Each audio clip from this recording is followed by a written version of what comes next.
Selamat datang. Oke, hari ini di depan kita ada sebuah dokumen resmi, Surat Edaran Menteri Pendidikan Dasar dan Menengah nomor 14 tahun 2025. Sepintas, kelihatannya ini cuma soal libur Natal dan Tahun Baru ya.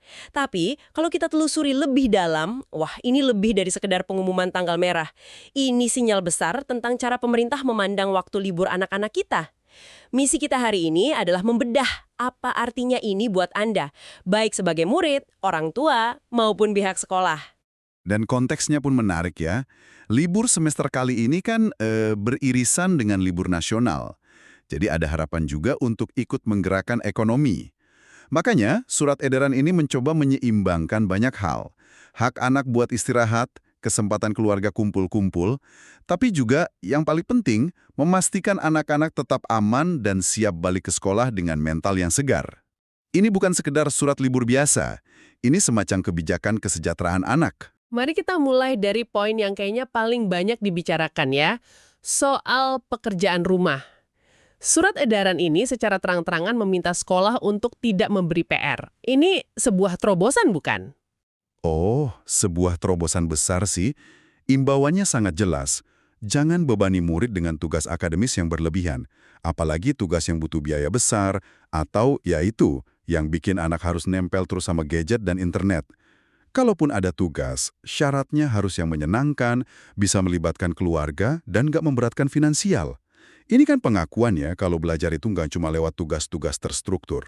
Tepat sekali. Seolah-olah pemerintah bilang, hey, kecerdasan emosional dan sosial yang dibangun di rumah itu sama pentingnya loh sama PR matematika. Ini kan artinya dapur atau halaman belakang rumah bisa jadi ruang kelas baru. Belajar naker bumbu jadi pelajaran matematika praktis, bersih-bersih rumah jadi pelajaran tanggung jawab, konsep belajar jadi luas sekali. Betul. Dan fokusnya jadi bergeser ya. Bukan lagi ke produk tugasnya, tapi ke proses kebersamaan keluarga.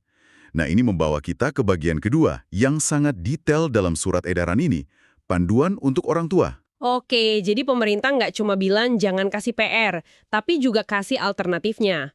Apa saja nih yang disarankan untuk Anda, para orang tua? Atau merapikan rumah, itu dianggap momen belajar yang sangat berharga.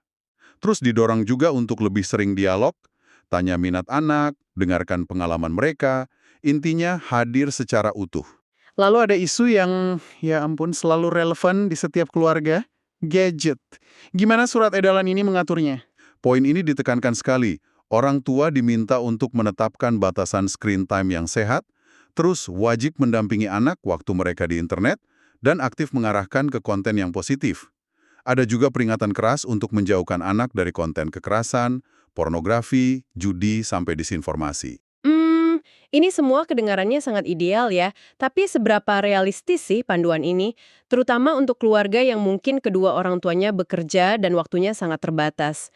Apa nih malah bisa jadi beban baru buat mereka? Pertanyaan yang sangat valid. Tentu ada tantangan besar dalam implementasinya. Tapi, mungkin kita bisa melihatnya bukan sebagai daftar perintah yang kaku ya. Anggap saja ini semacam kompas atau inspirasi. Pemerintah kasih kerangka, tapi setiap keluarga bisa mengadaptasinya sesuai kondisi masing-masing. Mungkin nggak semua bisa dilakukan, tapi setidaknya ada kesadaran baru tentang pentingnya mengisi liburan dengan aktivitas yang lebih bermakna. Oke, jadi fokusnya banyak ke keluarga, tapi ini bukan berarti sekolah bisa lepas tangan sepenuhnya kan?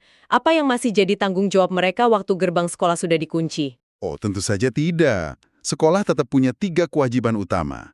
Pertama, menyampaikan pesan dari Program Satuan Pendidikan Aman Bencana atau SPAB.